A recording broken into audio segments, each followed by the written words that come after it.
मनोभीष्टं स्थापितं येन भूतले स्वयं रूप कदा मह्यं ददाति स्वपदान्तिकं वन्देऽहं श्रीगुरो श्रीयुतपत्कमलं श्रीगुरुन् वैष्णवांचं श्रीरूपं साग्रजातं सैगण रघुनाथान्वितं तं सजीवं साद्वैतं साधुतं परिजन सहितं कृष्ण चैतन्य देवं श्री राधा कृष्ण पादान् सैगण ललिता श्री विशाखान्वितांच हे कृष्ण करुणा सिंधु दीन बंधो जगतपते गोपेश गोपिका कांत राधा कांत नमस्कुते तप्त कांचन गौरांगी श्री राधे वृंदावनेश्वरी विश्वानुसुते देवी प्रणमामि हरिप्रिये वाञ्छा कल्पतरुभ्यश्च कृपा सिन्धुभ्येव च पतितानां पावनेभ्यो वैष्णवेभ्यो नमो नमः। जय श्री कृष्ण चैतन्य प्रभु नित्यानंद श्री अद्वैत गदाधर श्रीवासादि गौर भक्त वृंद। हरे कृष्णा कृष्णा कृष्णा हरे हरे, हरे राम राम राम हरे हरे। ओम नमो भगवते वासुदेवाय। ओम नमो भगवते वासुदेवाय। ओम नमो भगवते वासुदेवाय। ओम नमो भगवते वासुदेवाय। ओम नमो भगवते वासुदेवाय। ओम नमो भगवते वासुदेवाय। नारायणं नमस्कृत्य नारायणं नमस्कृत्य नरं चैव नरोत्तमं नरं चैव नरोत्तमं देवीं सरस्वतीं व्यास देवीं सरस्वतीं व्यास ततो जयमुदीरये जयमुदीरये। नष्टप्रायेषु अभद्रेषु नष्टप्रायेषु भद्रेषु नित्यं भागवत सेवया नित्यं भागवते सेवया भगवती उत्तम श्लोके भगवती उत्तम श्लोके भक्तिर्भवति नैष्ठिकी। भक्तिर्भवति नैष्ठिकी। ग्रंथ श्रीमद् भागवतम की जय। ग्रंथ श्रीमद् भागवतम स्कंद 4 अध्याय 9 में से हम पढ़ रहे थे कि ध्रुव महाराज जो है भगवत प्राप्ति हुई है, भगवान ने उनको साक्षात रूप में दर्शन दिए हैं और अब ध्रुव महाराज ने उनकी स्तुति भी की है। लेकिन अब ध्रुव महाराज जो है बहुत दुख में है, बहुत कष्ट में है। किस चीज का दुख है? क्योंकि भगवान ने सब कुछ उनको दे दिया।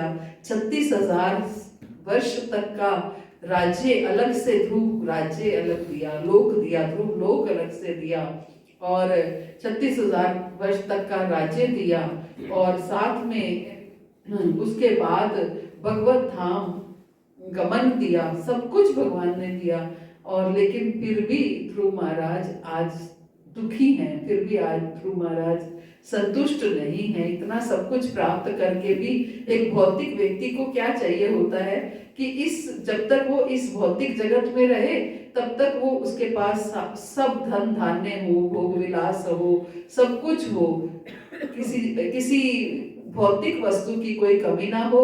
और जब वो वापस जाए इस भौतिक जगत को छोड़ करके तो भगवान के धाम में जाए, भगवान के चरणों में उसे स्थान प्राप्त हो। अगर वो थोड़ा भक्त है तो हर किसी को यही चाहिए।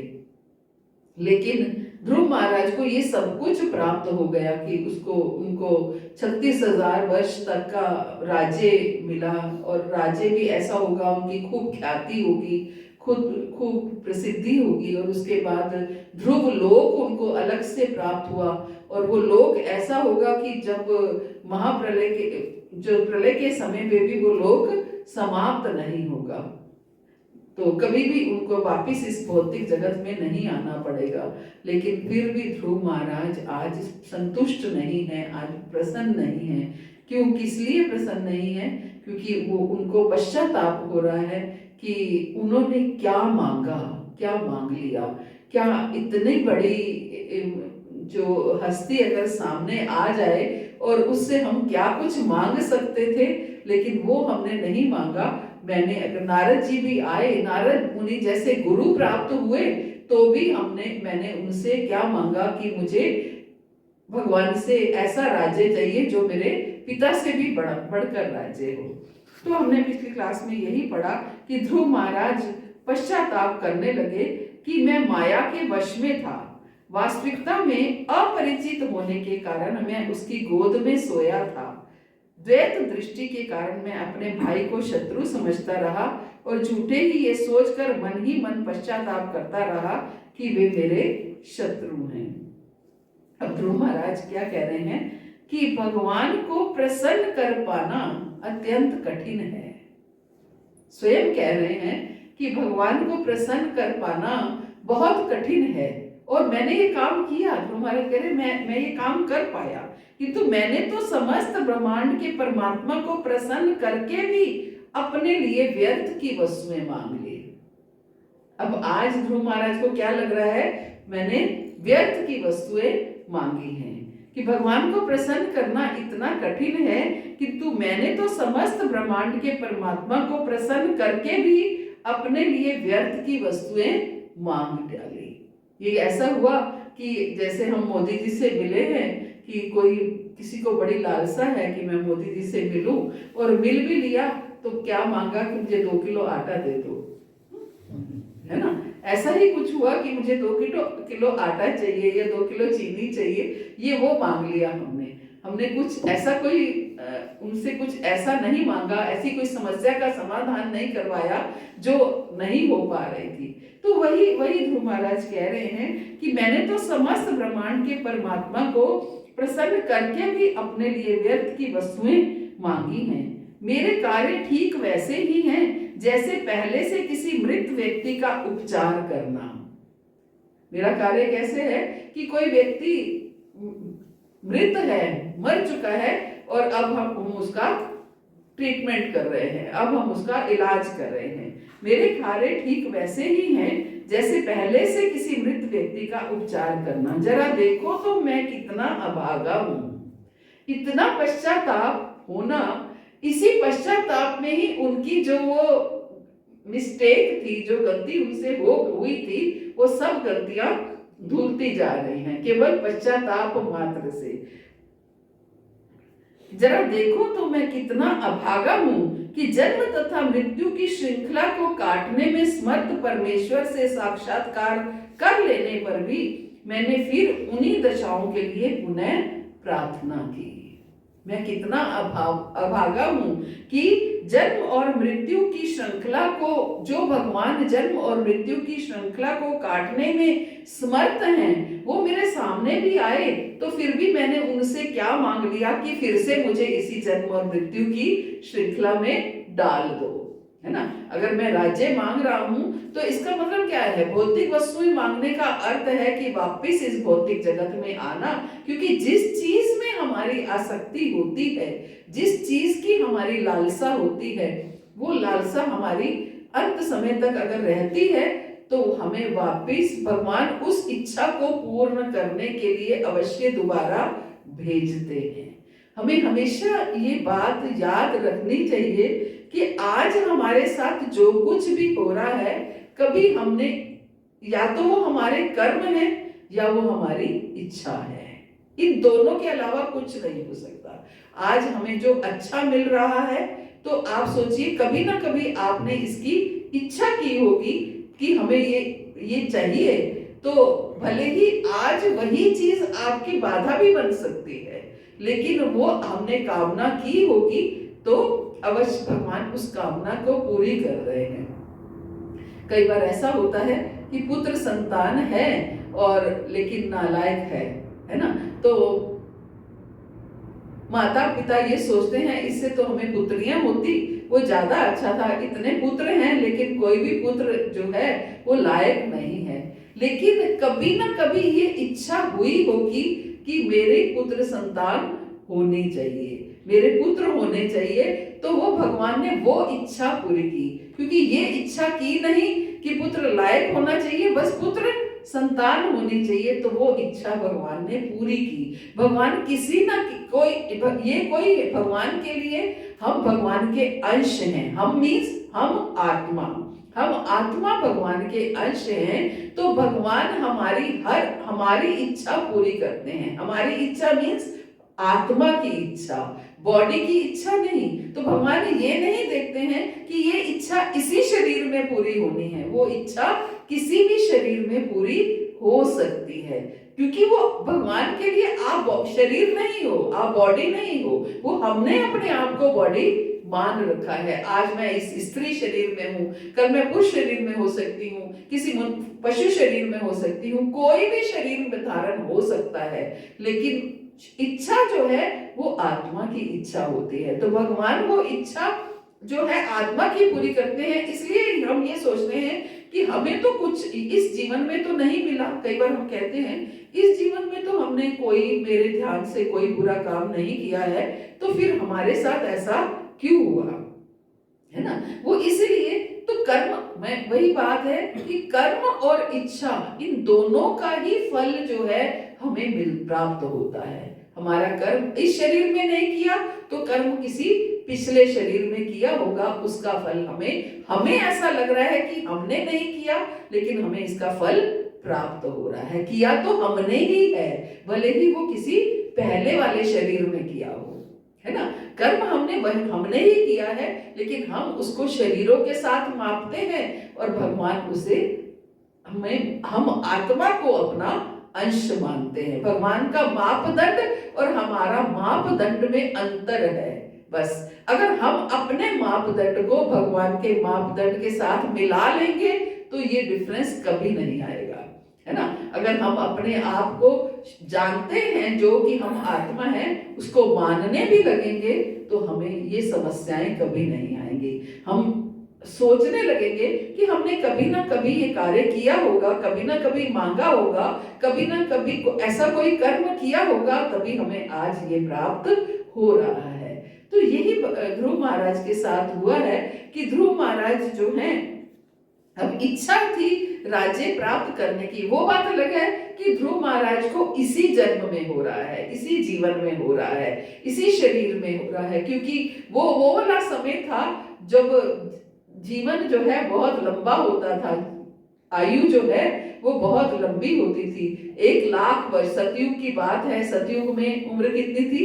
1,00,000 वर्ष, 1,00,000 वर्ष आयु होती थी। त्रेता आया तो उसमें 10,000 वर्ष आयु हो गई, द्वापर आया तो उसमें 1,000 वर्ष आयु हो गई, और अब कलयुग में 100 वर्ष की आयु रह गई है। 100 भी कोई ही पूरा कर पाता है, पूरा नहीं हो पाती, लेकिन 100 वर्ष की आयु जो शास्त्रों के अनुसार कलयुग की आयु 100 इयर्स है, लेकिन उस समय की आयु क्या थी? 1,00,000 वर्ष की आयु थी। उसमें से ही ध्रुव महाराज को क्या बोला? 36,000 वर्ष तक आप राज्य करोगे। तो यही ध्रुव महाराज कह रहे हैं कि जरा देखो तो मैं कितना अभागा हूं कि जन्म मृत्यु की श्रृंखला को काटने में समर्थ परमेश्वर के से साक्षात्कार कर लेने पर भी मैंने फिर उन्हीं दशाओं के लिए फिर से प्रार्थना की। तो हमें बहुत सोच समझ के प्रार्थना करनी चाहिए, बहुत सोच समझ के भगवान से कुछ भी इच्छा करनी चाहिए। कई बार हम करते हैं कोई, काश मैं भी इतनी सुंदर होती, काश मैं भी इतनी एजुकेटेड होती, या कुछ भी हम इच्छा ऐसे कर देते हैं। भगवान मैं भी इतना पढ़ लिख जाती, या मेरे बच्चे इतना पढ़े लिख जाते। ये कामनाएं हमारे हृदय में छोटी छोटी आती रहती हैं, लेकिन भगवान के हाथ में हमेशा डायरी पेन रहता है। वो हमेशा नोट करते रहते हैं कि किस मेरे बच्चे ने क्या इच्छा की है। वो आपकी इच्छा कभी ना कभी पूर्ण अवश्य होती है। इसलिए इच्छा बहुत, क्योंकि कर्म हम सोच समझ के नहीं कर सकते हैं, लेकिन फिर भी कर्मों पे कई बार हमारा जोर नहीं चलता है। कुछ ऐसे कर्म होते हैं जो हम ना चाहते हुए भी हमसे हो जाते हैं, कुछ ऐसे कर्म होते हैं, लेकिन काफी हद तक हम कर सकते हैं कर्मों पे भी, लेकिन फिर भी कुछ कर्म ऐसे होते हैं जिस पे हमारा जोर नहीं चलता है, लेकिन इच्छा पे हमारा अपना कंट्रोल है। और ये दो ही फैक्टर हैं कि हमें अब इस जीवन में क्या देखना पड़ रहा है, क्या मिल रहा है। जो कुछ भी हमें फेस करना पड़ता है, जो कुछ भी हमें मिलता है, प्राप्त होता है, वो या तो हमारे कर्म है या हमारी इच्छा है। इन दोनों के अलावा कुछ नहीं है। हमने कोई ऐसा कर्म किया होगा जो हमें ऐसा मिला, हमने इच्छा की होगी तो हमें ऐसी प्राप्त हुई ना। आगे ध्रुव महाराज कहते हैं, पूरी तरह अपनी मूर्खता और पुण्य कर्मों की न्यूनता के कारण ही मैंने भौतिक नाम, यश तथा संपन्नता चाहिए। पूरी तरह अपनी मूर्खता के कारण, अपने आप को क्या कह रहे हैं, मूर्ख कह रहे हैं, कि अपनी मूर्खता और पुण्य कर्मों की न्यूनता। शब्द देखिए कैसे चुन रहे हैं कि या तो मेरी मूर्खता है या फिर मेरे पुण्य कर्म बहुत कम थे कि जिसके कारण मैंने भौतिक नाम, भौतिक यश और संपन्नता चाहिए। यद्यपि भगवान ने मुझे अपनी निजी सेवा प्रदान की थी, है ना। हालांकि भगवान ने मुझे अपनी निजी सेवा प्रदान की, गुरु प्रदान किए। गुरु जब नारद मुनि जैसे गुरु प्राप्त हुए तो भी मैंने उनसे क्या मांग लिया कि मुझे ऐसा कुछ बताइए कि मुझे अपने पिता से भी ऊपर का राज्य प्राप्त हो जाए। मैंने उनसे ये नहीं कहा कि मुझे भगवत सेवा प्राप्त करनी है, मुझे भगवान की सेवा चाहिए, ऐसा मैंने नारद मुनि के आगे भी इच्छा नहीं की। तो मैंने भौतिक नाम, यश तथा संपन्नता चाहिए, यद्यपि भगवान ने मुझे अपनी निजी सेवा प्रदान की थी। ऐसी स्थिति तो उस निर्धन व्यक्ति की सी है। ऐसी स्थिति किसकी है? उस निर्धन व्यक्ति की स्थिति है। एक गरीब व्यक्ति ही यही कर सकता है कि उसकी पहुंच ही उतनी नहीं है। एक गरीब व्यक्ति है तो वो इतनी ऊपर तक का जानता ही नहीं है। एक मेंढक है, कुएं में गिरा हुआ है, तो उसको उसकी दुनिया क्या है? बस केवल एक वही कुआं है ना। तभी तो कहते हैं ना, कुएं का मेंढक, एक कहावत बनी हुई है, कुएं का मेंढक है। कुएं का मेंढक है कि उसको पता है कि यही संसार है। तो उसका एक मित्र मेंढक होता है, वो उसको बताता है कि मैं तो समुद्र में रहता हूँ, समुद्र में, नदी में रहता हूँ। नदी को इतनी बड़ी होगी क्या? इससे बड़ी होती है? वो पूछता है कि नदी इससे बड़ी, क्योंकि उसे पता ही नहीं है कि इससे बड़ा भी कुछ हो सकता है। उसके लिए उसकी दुनिया क्या है? वो कुआं है ना। ऐसे ही हम लोगों के लिए क्या है? हमारी दुनिया क्या है? ये भौतिक सुख हमें प्राप्त हो जाए, भौतिक संपन्नता प्राप्त हो जाए, धन प्राप्त हो जाए, ऐश्वर्य प्राप्त हो जाए, संतान प्राप्त हो जाए, बस खुशियां प्राप्त हो जाए, जिसको हम खुशियां कहते हैं, भौतिक सुख कहते हैं, वो प्राप्त हो जाए। इससे ऊपर हम जानते ही नहीं है। समस्या ये है कि इसके ऊपर हम जानते ही नहीं है।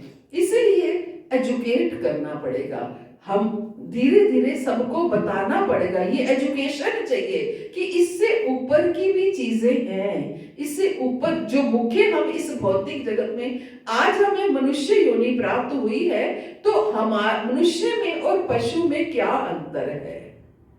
क्या अंतर है?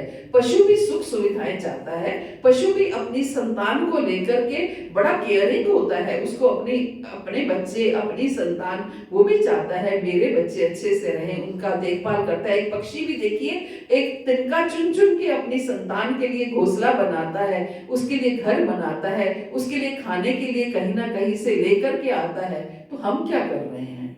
हम भी तो यही कुछ कर रहे हैं, आहार कर रहे हैं। केवल खाने के पीछे ही हम, पशु इधर उधर से लेके आता है, हम भी खाने के पीछे अच्छा खा ले।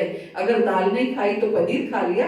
अच्छा खाने के लिए, अच्छा पहनने के लिए, अपना स्टेटस बनाने के लिए, अपना स्टैंडर्ड ऑफ लिविंग हाई करने के लिए हर खा ले। अगर दाल नहीं खाई तो पनीर खा लिया। अच्छा खाने के लिए, अच्छा पहनने के लिए, अपना स्टेटस बनाने के लिए, अपना स्टैंडर्ड ऑफ लिविंग हाई करने के लिए हर पूरी जीवन भागते रहते हैं कि एक साड़ी नहीं तो 10 साड़ी होनी चाहिए, कॉटन नहीं तो सिल्क होनी चाहिए। ये बस इसी के पीछे, घर छोटी जगह पर नहीं तो बड़ी जगह पर, छोटा घर नहीं तो बड़ा घर, छोटी गाड़ी नहीं तो बड़ी गाड़ी, इसी के पीछे हम अपना ये जीवन, ये मनुष्य जीवन जो इतना बहुमूल्य जीवन प्राप्त हुआ है, ये हम इसी के पीछे व्यर्थ गवा रहे हैं, जबकि इसी जीवन में ही, इसी योनि में ही, इसी मनुष्य योनि में ही हम वो प्राप्त कर सकते हैं जो पशु योनि में हम प्राप्त नहीं कर सकते। मनुष्य योनि में ही हम भगवान से भगवत प्राप्ति की इच्छा कर सकते हैं, भगवान की सेवा की इच्छा कर सकते हैं। इच्छा मात्र तो कर ही सकते हैं। इच्छा करने पे सबका अधिकार है, सबका, हर कोई अधिकारी है इस चीज का कि वो अच्छी इच्छा कर पाए, भले ही वो उसके पास एक कौड़ी ना हो, भले ही वो कितना ही निर्धन हो, कैसा भी हो, शरीर से बीमार हो, लाचार हो, कुछ भी हो, कैसा भी हो, मन से, शरीर से, किसी तरह से भी बीमार हो, लेकिन इच्छा एक ऐसी वस्तु है कि इच्छा पे उसका पूर्ण रूप से अधिकार है, पूर्ण रूप से अधिकार है। कई बार हम सोचें कि एक भिखारी जो कि भीख मांग रहा है फुटपाथ पे और वो टाटा बिरला बनने की इच्छा करे तो सोच करके हंसी आ जाए कि बताओ, भीख मांग रहा है तो वो सोचता है कि मैं देश का सबसे रिचेस्ट पर्सन बन जाऊं तो कैसे हो सकता है। लेकिन इच्छा रखी है उसने, इच्छा रखी है तो जरूर होगी, क्योंकि भले ही इच्छा है तो वो इस जीवन में नहीं होगी तो अगले जीवन में, अगले जीवनों में, किसी भी जीवन में हो सकती है, लेकिन इच्छा रखी है। तो इच्छा अगर धन की रख सकते हैं तो वो पूर्ण हो सकती है, तो हम इच्छा क्यों ना कि कभी ऐसा हो।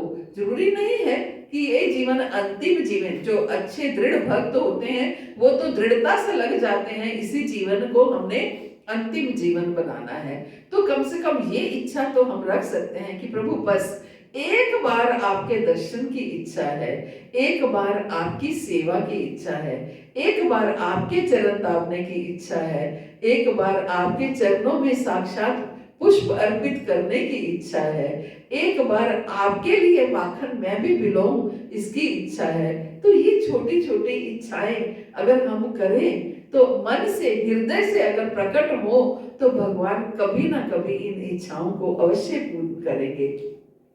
आज यशोदा मैया, देवकी मैया, उनको ये क्यों प्राप्त हुआ, ये आनंद, ये सुख क्यों प्राप्त हुआ? आज जो भगवान के साथ जो गोप बालक खेल रहे हैं उनको ये क्यों प्राप्त हुआ? आज जो भगवान के साथ गोपियों ने रास रचाया है उनको ये आनंद, ये सुख कैसे प्राप्त हुआ? आज जो ब्रज में जो भी भगवान के संगी साथी बने, जो उनको ये आनंद कैसे प्राप्त हुआ?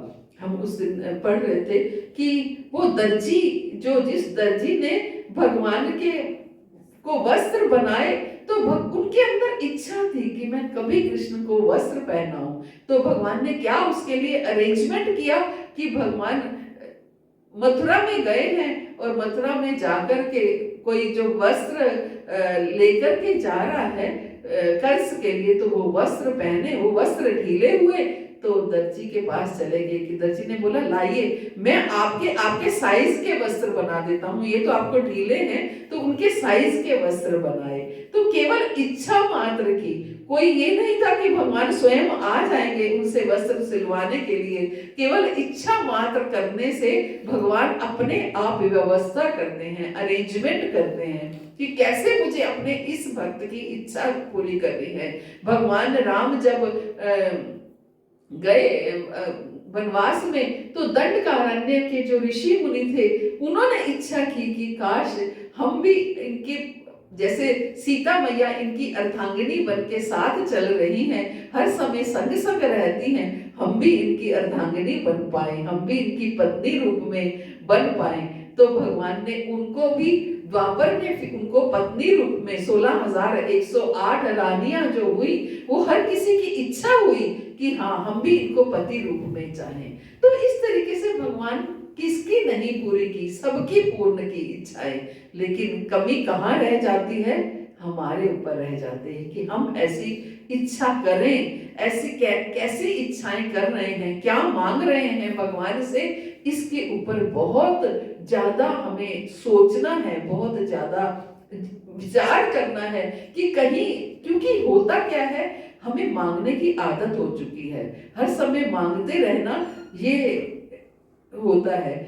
मुझे याद है, हम लोग, अब तो मैं खैर ऑफिस बहुत पास है, मैं 13 साल क्राउन प्लेस जॉब की, तो काफी ट्रैफिक होता था, बस मिलती नहीं थी, तो बसेस में भागना दौड़ना, वो वाला पीरियड था जब ये एम्स वाला फ्लाईओवर बन रहा था, और उस समय बहुत दिक्कत होती थी सीपी जाने में, मेट्रो भी नहीं थी उस समय।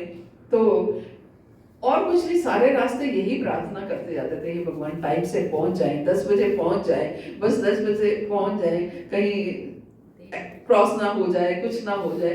तो अब मैं सोचती हूँ कैसी इच्छाएं करते हैं भगवान के आगे, हे भगवान ये हो जाए, वो हो जाए, पता ही नहीं चलता कि मुख से आदत इतनी पड़ी हुई है मांगने की कि मुख से कब क्या निकल जाता है पता ही नहीं चलता, है ना। ये स्लिप ऑफ टंग है कि अपने आप वो जबान ऐसे ही बोलने लगती है।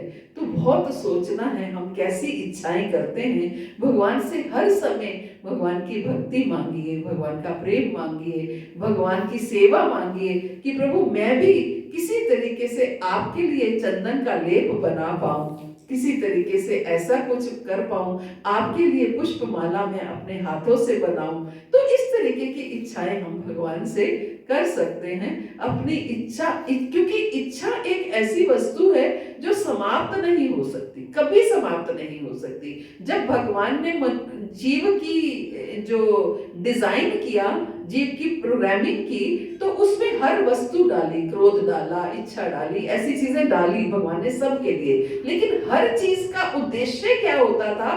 भगवान की प्रसन्नता। हर चीज का उद्देश्य भगवान की प्रसन्नता होता था। भगवान की प्रसन्नता क्या है? क्रोध करना है तो उसके लिए करना है जब जहां जो भगवान के लिए कुछ अगेंस्ट बोलता है, भक्तों के अगेंस्ट कुछ बोलता है, उसमें हम क्रोध कर सकते हैं। इच्छा करनी है तो केवल और केवल भगवान की प्रसन्नता की, भगवान की सेवा की, भगवान की जो भगवत प्राप्ति की, ये हम इच्छा कर सकते हैं। लेकिन हमने हर वस्तु को भौतिक बना दिया, इच्छा को भी हम भौतिक वस्तुओं में लगाते रहते हैं। होता क्या है, बच्चे बड़े हो छोटे होते हैं तो अच्छे पढ़ लिख जाएं, फिर बड़े होते हैं तो अच्छा स्कूल में एडमिशन मिल जाए, कॉलेज में एडमिशन मिल जाए, आगे फिर अच्छी नौकरी मिल जाए, नौकरी मिल जाए तो फिर अच्छी शादी हो जाए, शादी होने के बाद भी इच्छाएं रहती हैं, अब पोता हो जाए, बच्चा हो जाए। हे, कोई इच्छाओं की कोई लिमिट नहीं है, कोई सीमा नहीं है। तो इसलिए संयम, कंट्रोल करना पड़ेगा, अपने आप को सिखाना पड़ेगा। ये लर्निंग है कि हम ये लर्न करें, ये सीखें कि हमें कैसी इच्छाएं करनी है, क्योंकि इच्छा समाप्त नहीं होगी, इच्छा तब्दील हो सकती है, बदल सकती है, चेंज हो सकती है। तो हम कैसे अपनी इच्छाओं को सुंदर इच्छाएं बनाएं, ये ध्रुव महाराज हमें सिखा रहे हैं कि एक इच्छा के कारण आज उन्हें सब कुछ प्राप्त हो गया, लेकिन फिर भी उन्हें इतना पश्चाताप हो रहा है। क्या कह रहे हैं ध्रुव महाराज? मेरी स्थिति तो उस निर्धन व्यक्ति की सी है जिस बेचारे ने महान सम्राट के प्रसन्न होने पर मुंह मांगी वस्तु मांगने के लिए कहे जाने पर अज्ञानवश चावल के कुछ कने ही मांगे। मैंने आटा बोला, ध्रुव महाराज चावल बोल रहे हैं। क्या कह रहे हैं कि मेरी स्थिति ऐसी है कि जैसे महान सम्राट के प्रसन्न होने पर, कोई राजा, कोई सम्राट आपसे बहुत प्रसन्न हो गया है और कहता है मांगो, जो मांगना चाहते हो आज मैं तुम्हें देने को तैयार हूं, तो क्या मांग लिया? चावल के कुछ कने मांग लिए। मेरी स्थिति तो गुरु महाराज कह रहे हैं वैसी है। सच में आज अगर वहां तक की कथा पढ़ो कि ध्रुव महाराज को भगवान ने तपस्या की और भगवान प्रकट हुए और ध्रुव महाराज को उन्होंने इतना कुछ दे दिया, 36,000 वर्ष तक का राज्य दे दिया और नेम फेम सब कुछ दे दिया, ध्रुव लोक दे दिया, तो लगता है हाँ भगवत प्राप्ति करने का लाभ हो गया। अब क्या समझ आ रहा है ना? क्या अब समझ, ये है शास्त्रों को पढ़ने का, समझने का, क्या समझाना चाहते हैं हमें, ये हमें समझ में आता है कि हमें क्या समझना है शास्त्रों से। तो ये ध्रुव महाराज हमें समझते हैं। तो मॉरल ऑफ द स्टोरी यही है कि हमें क्या इच्छा करनी है, क्या समझना है, क्या मांगना है भगवान से, ये बहुत सोच समझ के अपनी इच्छाओं को चेंज करना सीखें। इच्छा समाप्त नहीं हो सकती है, इच्छा चेंज अवश्य हो सकती है ना। वो हमारे हाथ में है। हम जैसे लोगों का संग करेंगे वैसी ही हमारी इच्छाएं होती रहेंगी। आप जैसे लोग, कोई व्यक्ति बहुत भोग विलासी है तो आपके मन उसका आप उसका संग कर रहे हैं तो हमारे मन में भी क्या आएगा, काश मेरे पास भी BMW होती, काश मेरे पास भी इतनी बड़ी कोठी होती। तो हमें क्या जरूरत है ऐसे लोगों का संग करने की जिसकी वजह से हमारी इच्छाएं ऐसी होने लगे, है ना। हमें ऐसे लोगों का संग करें, भक्तों का संग करेंगे तो हमारी भी इच्छा होगी, काश मैं भी ऐसा भक्त बन पाता, काश मैं भी अपने जीवन में भगवान को इतना बड़ा स्थान दे पाता जितना ये बड़े चढ़े हमारे गुरुदेव, हमारे आचार्य लोग, हमारे उन्होंने अपने जीवन समर्पित कर दिए। काश मैं भी अपना जीवन भगवत प्राप्ति के लिए, भगवान की प्रसन्नता के लिए, भगवान की सेवा में समर्पित कर पाता। तो इसलिए संग हमें ऐसे लोगों का करें जिससे हमारी इच्छाएं तब्दील हो पाए, चेंज हो पाए। हरे कृष्णा। श्री प्रभात की जय, गुरु महाराज की जय, आप सब भक्तों की जय। तो किसी का कोई प्रश्न हो? Yes, desire to desire right, desire to desire right. हमें ये इच्छा भी कर सकते हैं कि हम सही इच्छा करें, ये भी इच्छा होनी चाहिए कि प्रभु, प्रहलाद महाराज ने क्या बोला? प्रहलाद महाराज ने बोला कि जब नरसिंह देव प्रकट हुए तो उन्होंने क्या बोला? उन्होंने ये बोला कि प्रभु ऐसा कुछ हो कि मेरी किसी चीज की इच्छा ही ना हो, बस मुझे ये दीजिए कि मेरे मन में कोई इच्छा उत्पन्न ही ना हो। इच्छा कई तरह की इच्छाएं हम कर सकते हैं, लेकिन मांगने में कोई बुराई नहीं है, लेकिन मांगना क्या है, इस चीज की तहजीब होनी चाहिए। सुग्रीव महाराज क्या कहते हैं?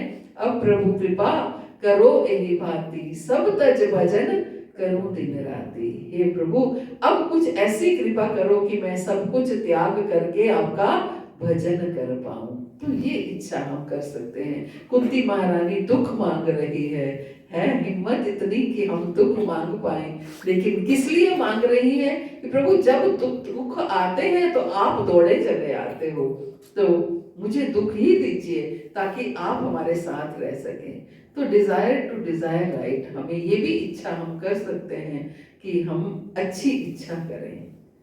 हरे कृष्ण।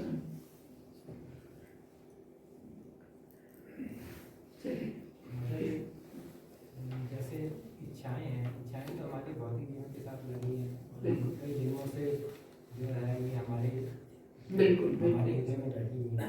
तो ये हमारे हृदय से स्वाभाविक तौर से आती हैं। तो लेकिन जब साधुओं का संग होता है तो हम भौतिक इच्छाओं की तरफ आगे बढ़ते हैं, और अगर सौभाग्य से हमें भौतिक इच्छाओं से आध्यात्मिक इच्छाएं हमारे हृदय में आ जाएं, और ज़्यादातर ये देखा गया है कि भौतिक इच्छाएं जो है आध्यात्मिक इच्छाओं के विपरीत होती हैं, उनके मतलब उनका रास्ता एक नहीं होता है। तो अगर हम आध्यात्मिक इच्छाओं की तरफ बढ़ जाएं और आध्यात्मिक इच्छा करने लगें, तो क्या भगवान फिर भी हमारी आध्यात्मिक इच्छा को ही पूरा करेंगे, या जो हमने पहले इच्छा की थी भौतिक इच्छाएं उसको ध्यान देंगे? जिसकी तीव्रता ज्यादा होगी प्रभु जी,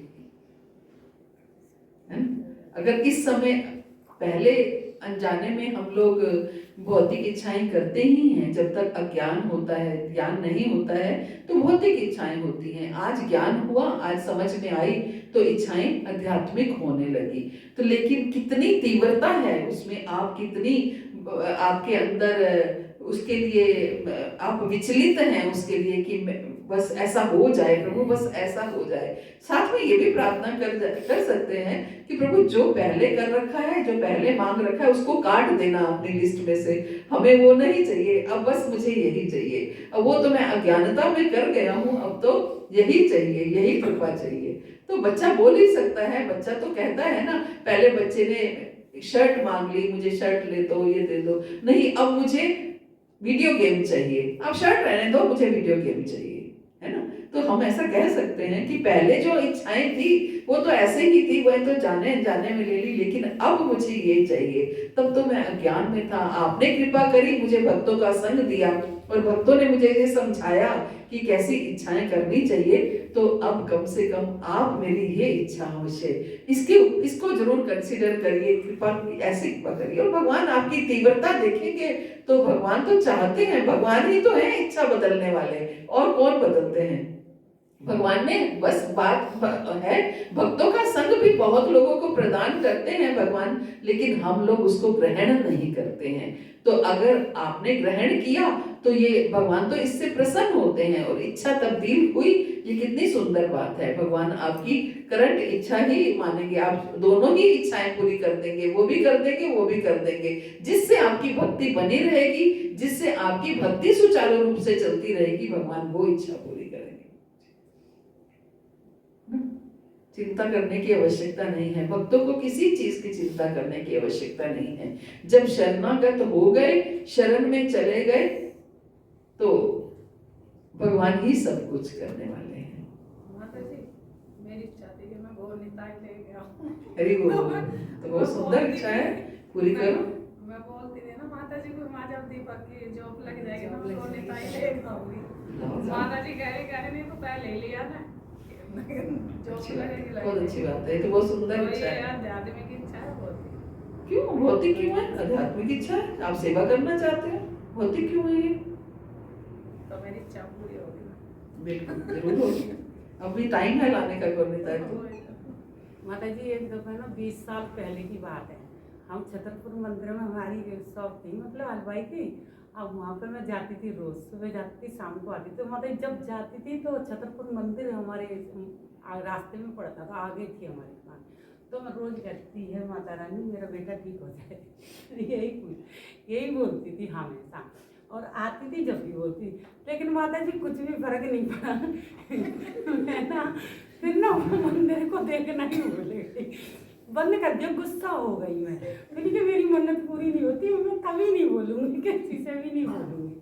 लेकिन माता जी जब मतलब मुझे अपनी गलती महसूस अब होती है, तो बताओ मैं गुस्सा कैसे कर सकती हूँ। मेरी जो तकदीर में लिखा है वही तो मिलेगा मुझे, तो मुझे गुस्सा नहीं करना चाहिए था। बस पूर्ण रूप से शरणागत होना है। शरण में आए हैं हम तुम्हारी, दया करो हे दयालु भगवन। शरण में आए हैं हम तुम्हारी, दया करो हे दयालु भगवन। बनाओ बिगड़ी दशा हमारी, दया करो हे दयालु भगवन। बनाओ बिगड़ी दशा हमारी, दया करो हे दयालु भगवन। हरे कृष्ण। श्री प्रभुपाद की